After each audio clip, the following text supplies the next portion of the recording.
So with that, I'm going to turn it over now to the gentleman who was responsible for getting this section of 23 named after Branch Rickey, our representative from the 90th District, Mr. Dr. Terry Johnson. This is a very interesting thing for me.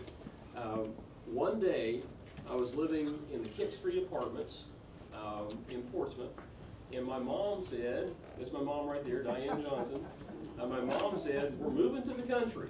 I said, really? And I could not be prouder. I could not be prouder of being from where I am. And now, if you go out, there's a historical marker there.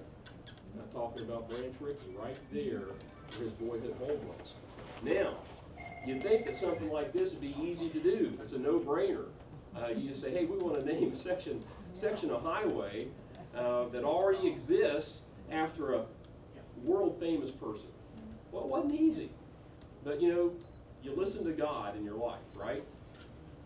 God told me I couldn't get this done by myself.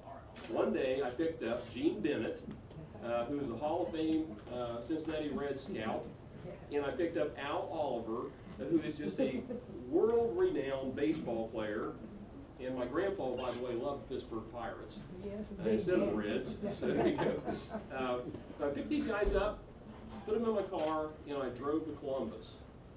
One of the best trips to Columbus I've ever had. These guys did. They walked with me all over that state house. They met many, many important people. That visit made the difference when it all came down to how this worked. Speaker Batchelder, the Speaker of the House, he was blown out of the water by these two, and he's the one that went to the mat for us at the very end of our assembly back in June before we broke for the summer. He's the one who went to the mat, and this thing actually came out in a conference committee after everything was said and done. You know, we didn't actually pass the bill we wanted, but he thought this was so important to me. He was so impressed with these two that we got it done that way. I don't care how we got it done, we just got it done. So I couldn't be prouder of these two guys, and they're very humble people, and they're going to downplay their role in this, but I'm here to tell you, you get nothing done without a team. Having these two on my team is what did it, and it would not have been done had they not made that trip with me. So right off the rip, I want to get Al Oliver up here to talk to you. Thank you, Jerry. First of all, it's an easy situation for me today to be here. First of all, to all of the members of our political arena and to the family, it's an honor for me to be here today. You know, when I sit back and I think about Branch Rickey, there are so many ties in. You know, because I recall that he did get a chance to see him play one game in high school, which I feel good about that, and I found out that I did have a good game, which that also helps. It's just too bad that Larry Heisel is not here today. But you know, when I think of Branch Rickey and what he did in 1947, he saw a situation where injustice was being done to one of God's children. And when injustice is done to one of God's children, injustice is done to all. And that's the way that he looked at it. I'm glad that Branch Rickey took a stand. He knew that he'd be criticized for it. But you know, when you take a stand, as Terry had mentioned, when God is in the picture and you put him first, he will answer your prayer. But the thing about it is, sometimes you wonder, God, did you hear me? You know, sometimes, you know, we are a microwave society. We want everything now. But to be here today to see this Branch Rickey Memorial Highway, I think it's one of the most outstanding things really in history. And I'm not talking about sports. I'm talking about life. And this story today, if it doesn't go international, it's something wrong. Somebody is dropping the ball. Because if it wasn't for Branch Rickey, it's no telling where sports would be at today. Not only baseball, but all of the other sports by a man who saw injustice being done to a particular race of people. And as I said before, you know, it's a pleasure for me being here today to help this dedication You know, I'm glad that I had the opportunity to be involved with his family, and I still am. I'm glad that I had the opportunity to play 22 years of professional baseball because of Branch Rickey, someone from my hometown. I had just left Pittsburgh, and I told people I could have got 4,000 hits, but I still would have been down on the totem pole. Roy Rogers, Branch Rickey, but that's all right too. If I'm going to be down on the totem pole, I want the people on top to be deserving of being on top. And Branch Rickey today deserves to be on top because he changed the whole face of sports. And I'm just glad that being Afro-American, that I am proud of it. God bless you and his family. And I just want to say to all of us, God bless you, and more important than anything, we need to put God first in everything we do.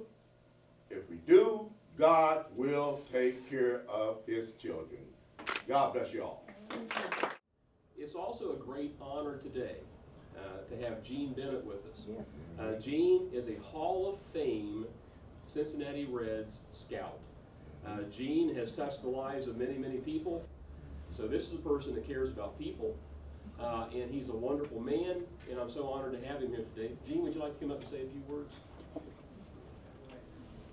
First of all, good to see all you people here, and I know Al and I both had a great experience going to see those politicians in Columbus. We found out that when we got up there was one from down here that stood out among all of them up there. But this guy right here is the guy that made it go. And had it not been for our state representative, I don't know that this would have went. I remember I played with the Reds for 6 or 7 years in the farm system, and I'd busted a shoulder. And you know, when you can't throw, you can't play. You can hit all you want to hit, but if you can't play, you can't play.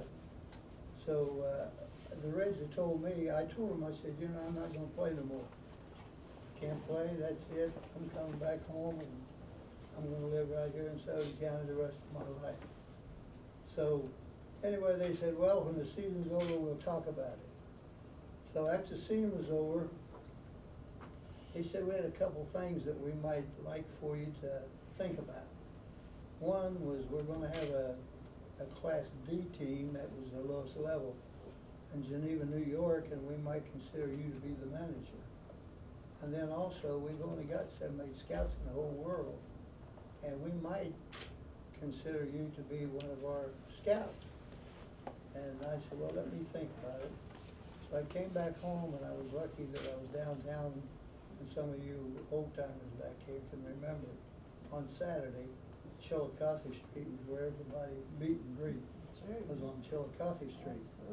So I was down there just bumming around, really. And I happened to see Mr. Rickey over on the other side of the street. And I knew who he was, and he had heard of me too, because I played baseball. And if you played baseball, anything that moved, he knew all about you. So I walked up and was talking to him, and I told him, I said, you know, he said, how's the baseball going? I said, well, it's all over. I said, I'm not going to play no more.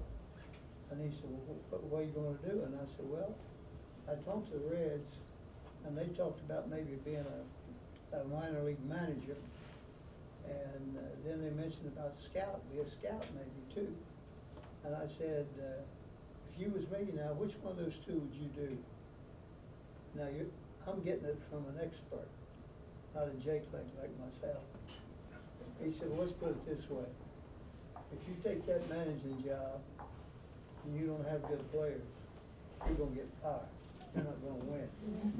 Now, if you take that scouting job and you work hard and you listen a little bit to guys that knows what's going on, he didn't say like myself, but I was thinking that.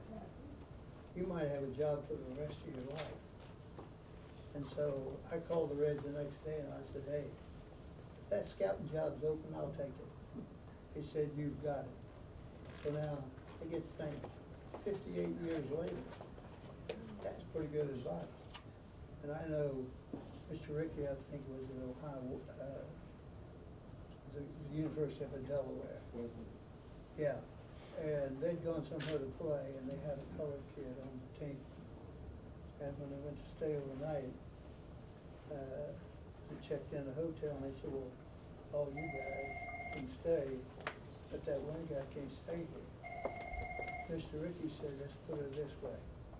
Either we're all gonna stay, or nobody's gonna stay. So it ended up, they put a cot in Mr. Rickey's room, and he stayed. And the belief is that probably, knowing how smart this guy was, he had vision like nobody could believe the vision that he had. He had vision that someday, that's not gonna happen anymore. We're not gonna have no more black restrooms, white restrooms, water fountain. We're not gonna have that no more. And I think from that day, his mind was set that he's gonna change the world. And of course, then when he brought Jackie Robinson in, that did change the world. And I think that his decision that he made probably changed the entire world on race. And there again, I've heard him a couple times, I mentioned to him on other occasions when I talked to him, he had always said this: what is the right thing to do? And I'll assure you this, that when he made that decision on Jackie Robinson, that was certainly the right thing to do.